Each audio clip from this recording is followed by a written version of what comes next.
Hello everyone, এখন আমাদের topic হচ্ছে user interface overview. User interface overview খুব একটা ইম্পর্টেন্ট পার্ট, কেননা আমরা যে অ্যাপস বা সফটওয়্যার ইউজ করছি এই সফটওয়্যারের কোথায় কোন অপশনটা আছে এটা জানা আমাদের জন্য খুবই দরকারি। এই জন্য আমাদেরকে জানতে হবে যে ইউজার ইন্টারফেসটা কেমন হয় ফটোশপের। তো আমি সরাসরি চলে যাচ্ছি আমাদের সফটওয়্যারের মধ্যে। আমার যে ফটোশপ সফটওয়্যারটা আছে এই সফটওয়্যারের একদম ওপরেই আছে মেনু বার।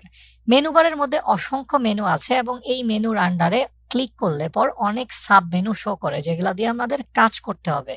এবং মেনু বারের নিচেই আছে অপশন বার।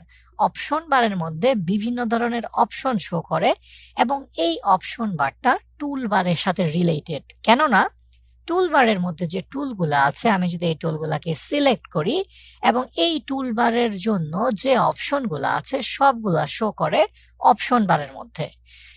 টুলবার বরাবর একদম মাঝখানেতে আছে হচ্ছে আমাদের ক্যানভাস। আমরা ফটোশপে ডকুমেন্ট ক্রিয়েট করার সময় যে উইডথ এবং হাইট দিয়ে ডকুমেন্টটা নিয়েছিলাম সেই অনুযায়ী চলে আসছে আমাদের ক্যানভাস। আমরা প্রজেক্টের জন্য বা বিভিন্ন কাজের জন্য যে অংশগুলা ইউজ করব বা ব্যবহার করব আমাদেরকে সেই কাজগুলা করতে হবে এই ক্যানভাসের মধ্যে। আমাদের একদম ডান দিকেই আছে প্যানেল। আমরা এটাকে অনেক সময় ফ্লোটিং প্যানেলও বলে থাকি এবং এই প্যানেলের ভেতরে আছে অসংখ্য প্যালেট, যে প্যালেটগুলো আমাদের কাজের জন্য বিভিন্ন পর্যায়ে ইউজ করতে হয় এবং আমরা এই প্যালেটগুলাকে উইন্ডো মেনু থেকে পেয়ে থাকি।